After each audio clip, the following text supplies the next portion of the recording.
Okay. Sure, I've got a bit of light around here. And then we can take it down into...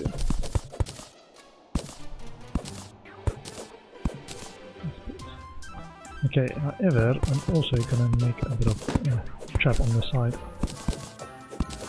Similar to what we put at our home place. That's not good. They fall on me. It's game over.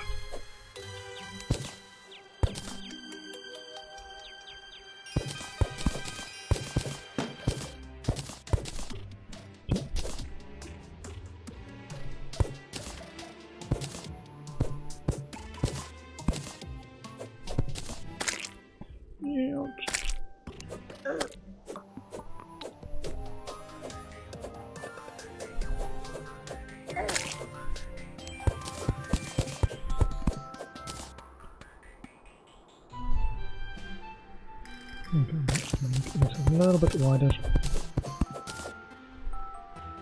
Where's my axe?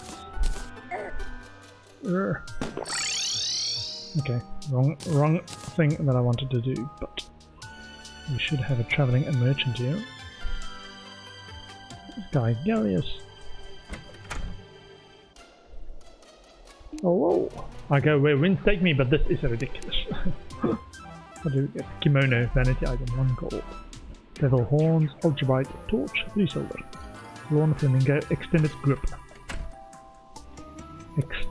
Increases block placement and tool range by 3 for 10 gold. Star hairpin, 2 gold.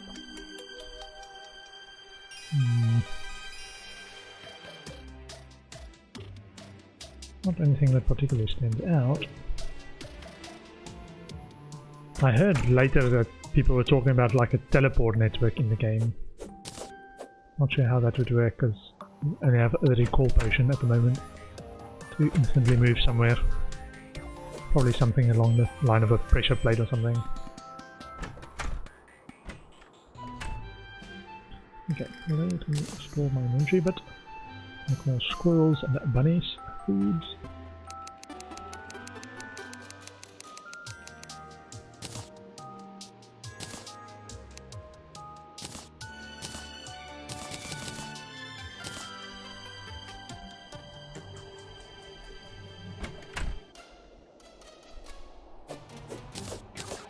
Bird and squirrel. Whoa.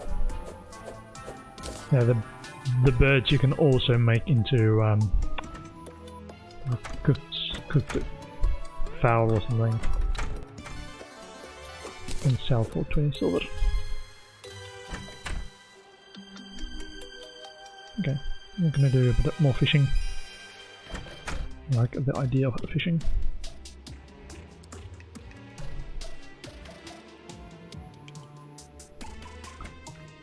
Hello. Do you want to light up this zone area a bit? Goldfish.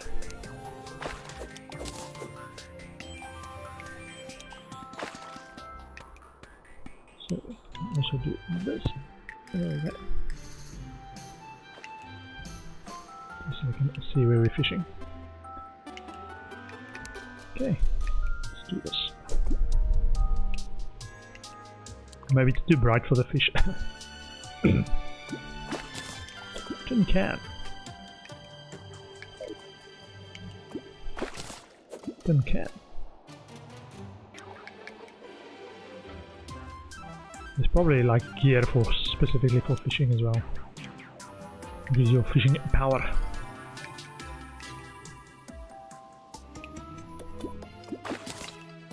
Bass.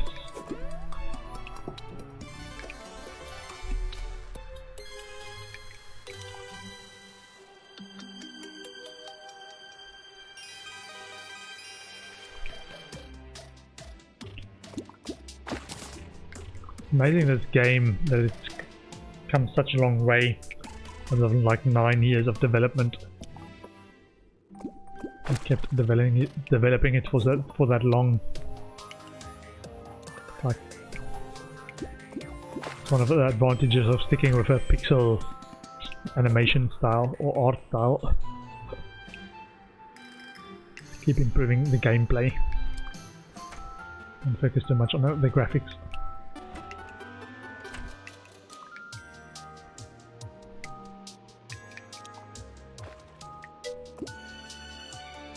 Yeah, you wouldn't like to get this code base in your lap. Yeah, 9 years. 9 years of development.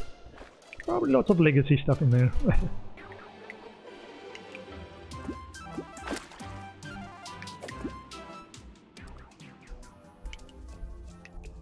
Probably only makes sense to the guy who wrote it. Yeah, I heard it started as like basically a one-man show, but as it got bigger, I think he actually got a few people to help him out. I don't know. It's got a name, so it's by Logic. I'm not sure if that's. I think it's a development company rather than an individual, but it might still be a one-person company. It might be. If it's 9 years in the making.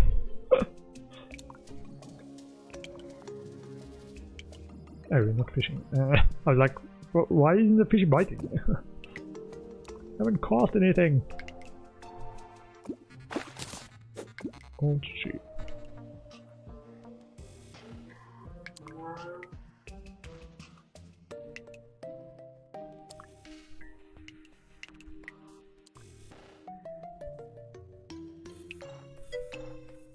The Adams brothers worked in dwarf forges for 20 years. Yeah.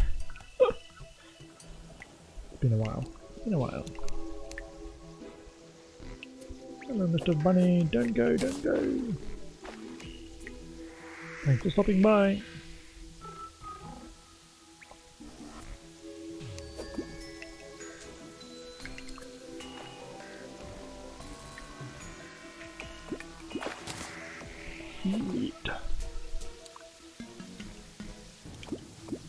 Have you played Dwarf Fortress? I've not played it, Dwarf Fortress. I've heard a lot about it, but haven't played it.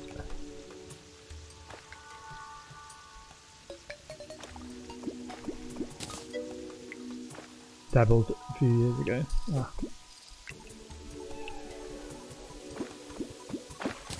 It's dense.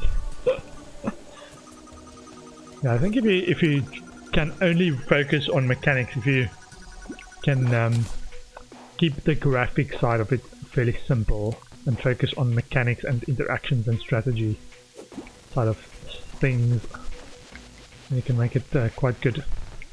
One game I've played quite a lot in terms of just an idle game is Cookie Clicker. Have you ever played Cookie Clicker? It's just a web browser based game. It's very simple. It's a style of incrementer, I think is the style called an incrementer game. You just click the cookie and build upgrades for your cookie, but it's very simple. But it's basically a my naivety of game programming. You've played Cookie Clicker. yeah. But a game that shows, I want to say, fairly simple graphics, that you can get so much depth and engagement with. It's awesome. And you say, yeah, I'm not going to make the graphics super great, but I'm going to make the gameplay engaging. Played for about 10 minutes, then hacked around in the script to cheat you your way to a bazillion cookies. Oh man! Yeah, I wouldn't say that the ethical hacker. I got Windows keys enabled, so there's like some of the achievements you can get is in Cookie Clicker is how many clicks per second you can click. Hacking for cookies is ethical. Exactly. Yeah. Shades of hacking. So Windows mouse keys, I'm not sure if you've actually come across that. it allows you to have, instead of a mouse button click, you can say this combination of keys on my keyboard is actually a mouse click, and like left and right click. And because Cookie Clicker accepts either left or right click as a click, it's actually easier on the keyboard to just spam spam buttons on the keyboard that impersonate mouse clicks, so you can actually get the clicks per second achievement type thing. Anyway, that's my ethical hacker tip of the day. Windows mouse keys.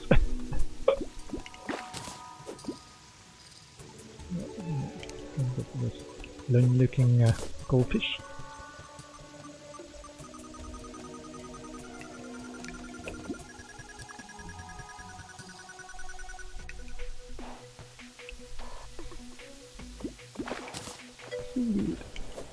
You know, the clicker just a few days ago actually.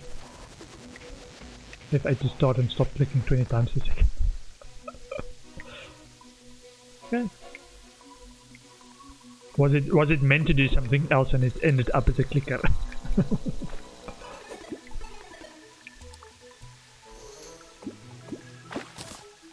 I'll show you.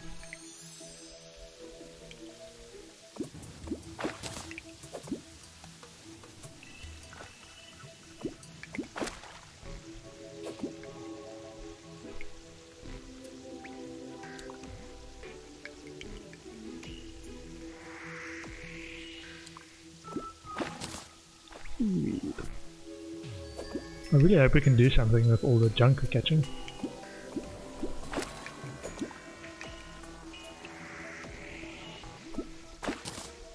There. Fishing from one game to a different game. As long as the game's got a fishing game in it as well, it's fine.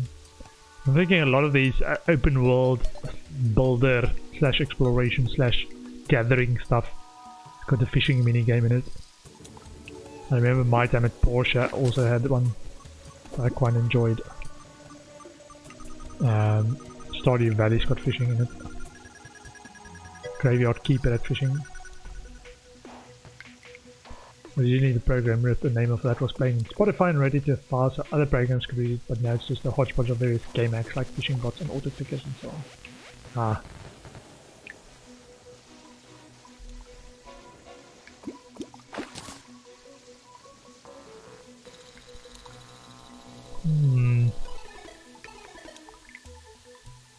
I've used a bit of not my own scripting stuff, but I've used if this then that, if you know that service, to capture stuff into a spreadsheet to do analysis on it later. Like at one point I had I wanted to track my location, but when I wanted to be tracked, just like interesting places I visit, but I had to click on my phone to say I was here, just like one button click, I was here, and then it's like sends my GPS signal, and that went to a spreadsheet. But I stopped using that because it's too much effort. But yeah, I've used it as not my own hacking stuff.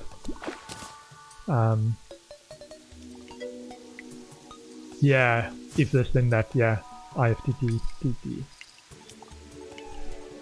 Yeah, so if you've got any kind of programmatic service that got actions in it, or webhooks, then you can link it to if this and that to trigger something else, like writing an extra line to a spreadsheet. So I've used it. Yeah. So I've used it actually on Trello. So this is one that I actually still occasionally look at. I set it up years ago. I've got my workflow management I do in Trello, and I've got a list that's completed. So anything that I've actually done, I move to completed. And the action that I've set up in if this then that is once a new card gets added to completed, just capture the card details, the date, timestamp, what the card title was, and a few other like things on the Trello card, and it just writes a new line on the spreadsheet, just like continuously. And I think that thing has 20,000 or 30,000 lines in it, of just things that I've done over the last 5-6 years. But a way for me to then keep track of, and I've actually used it a few times as a, oh, let's do a word cloud of the types of tasks that I do for my work. And it's like join, call, collaborate, or talk to, or speak to, and things like that. Like just speak to people.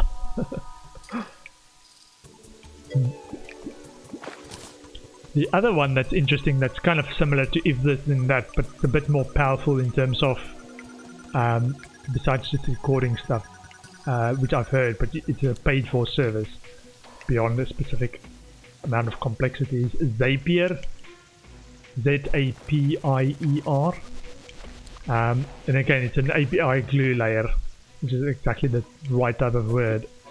But what you can do in Zapier is similar to webhooks and stuff that can trigger an action like write to a spreadsheet. You can also say trigger an email or a web form completion or something to somebody based on what happens on the action side. And they've got lots of plugins, Zapier. So Zapier, if this and that is a bit limited to I would say consumer facing stuff, whereas Zapier also plugs into business focused software like Salesforce, lots of the Google Forms type stuff. Yeah, they've got a ton of plugins, but less I want to say less the consumer side. Yeah, after a certain complexity, I think you can do what they call zaps, which is just the workflow triggers that you can set up, like 5 zaps or something for free, and after that you have to pay. But also there's a complexity for how many triggers in the chain. So if this, then do this and this and this, you can only do like 3 steps. So it's very simple if this, then that type things on the free plan, but you can get really complex stuff on the paid for plan.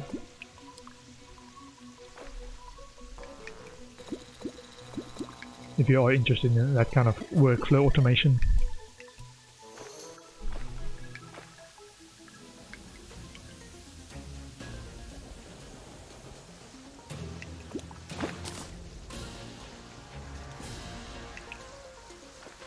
Sounds like the music and thunder in the game.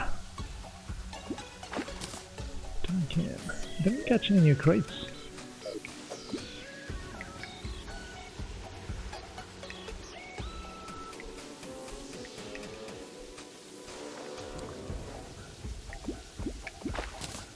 More stormy. Whoa! Okay. No rare creatures nearby.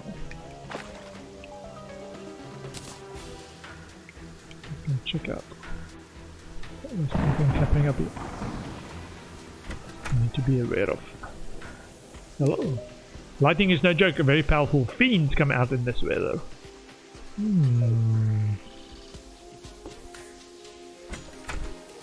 So that's fiends.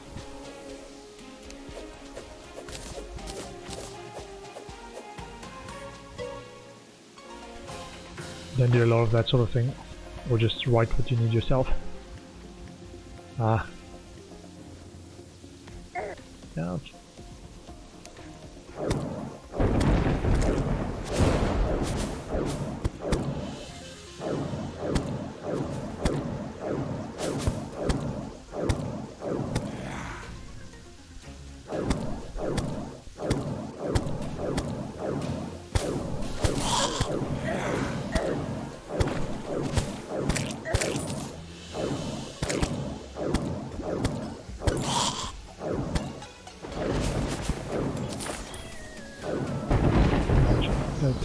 Cover. Oh wait. Still seems like regular zombies to me, just minor variations. They say sand is terrible for golfing. No self-respecting golfer would ever be caught in a desert, right? If Louis' wares don't interest you, a wandering merchant often visits with exotic merchandise for you might prefer. Okay. Not all of the undead monsters are hostile. I hear one even sells merchandise deep underground. Yeah, that is time to go underground. What is short? Never. Good fish.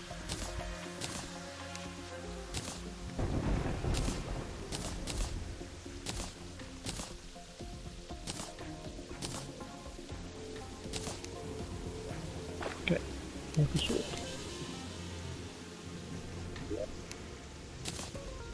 Nothing there for now. Bird. Ah, the bird we can change into food. Roasted bird.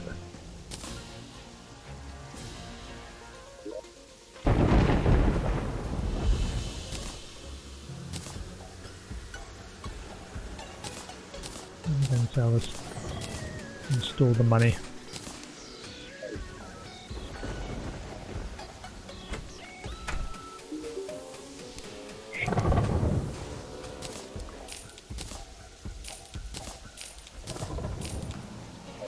Gold.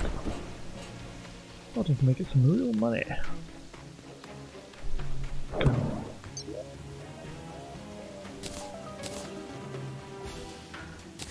$26 per shoulder. Okay.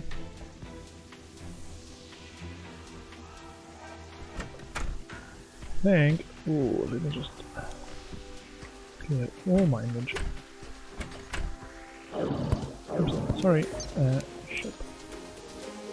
Now that's 24 silver and help.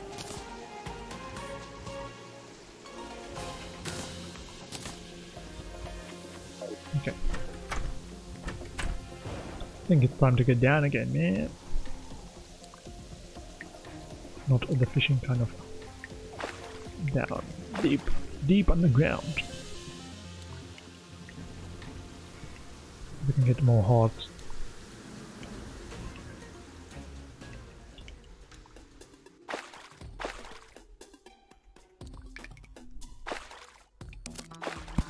Oh, yeah, like that one. No rare creatures.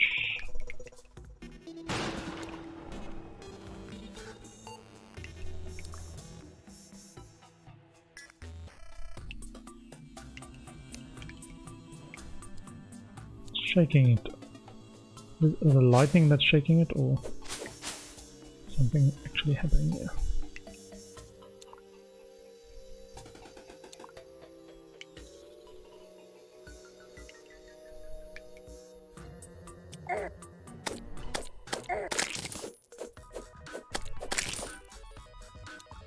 Okay, so this is my one outpost. I've been there for a bit.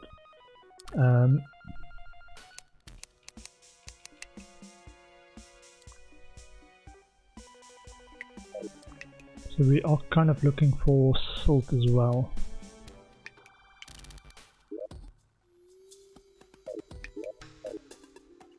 So tab is the screen I was looking for. So if we go down left, down, we'll go down.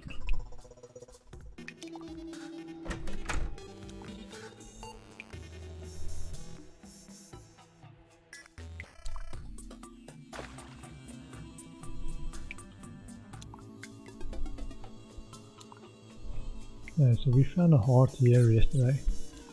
I think this kind of background made me think that's the background for hearts. We need to find more hearts. I'm not sure that was the right conclusion to draw there.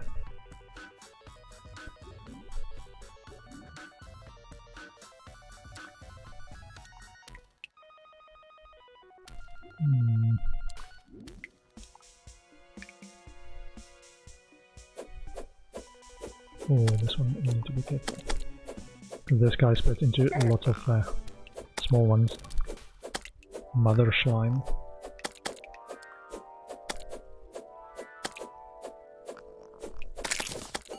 That can overwhelm you if you're not ready. Okay.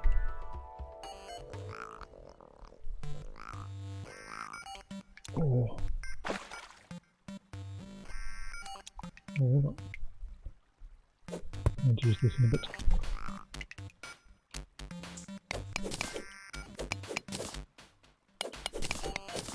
Diamonds!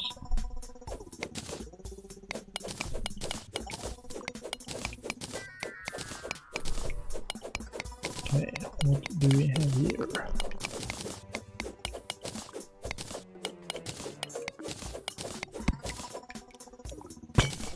Torches.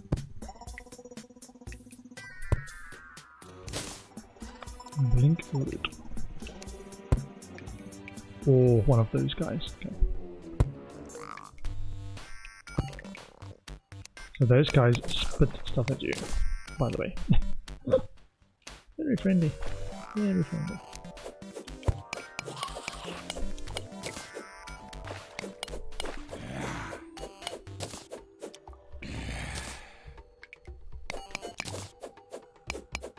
Some of those goodies. What is that? Skeleton.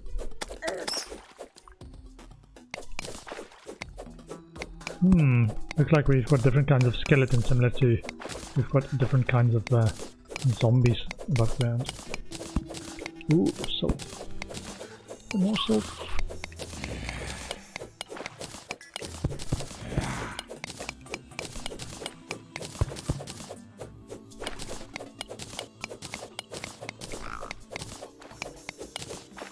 Look like it.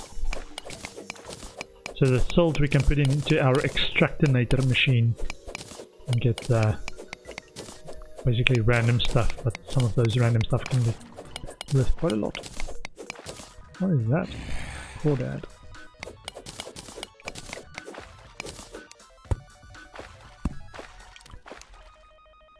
Okay, let's see if we can shoot this one.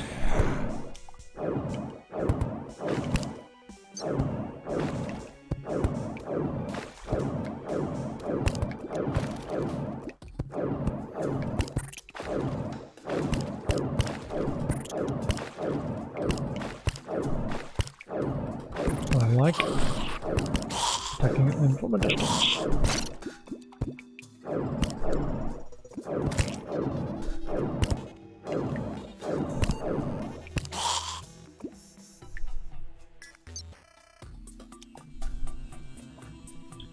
And if it's gonna not die.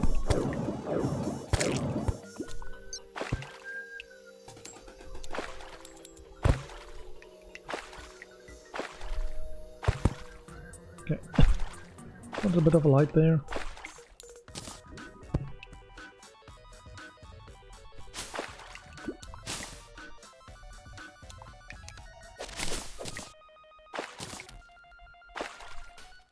There, okay. Let's get out of here. It's getting a bit unfriendly. Black slime. Oh, mother slime. This is not good. This is not good. Not good.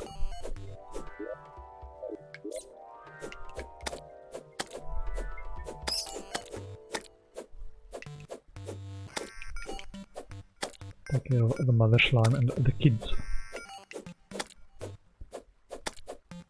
I'll take a break.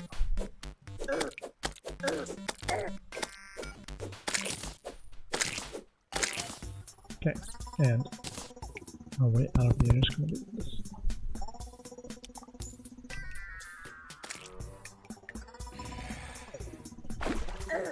Urgh.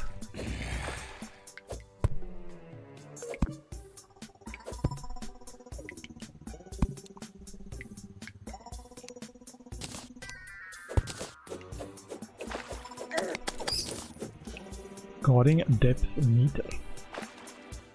Displays depth. Ooh.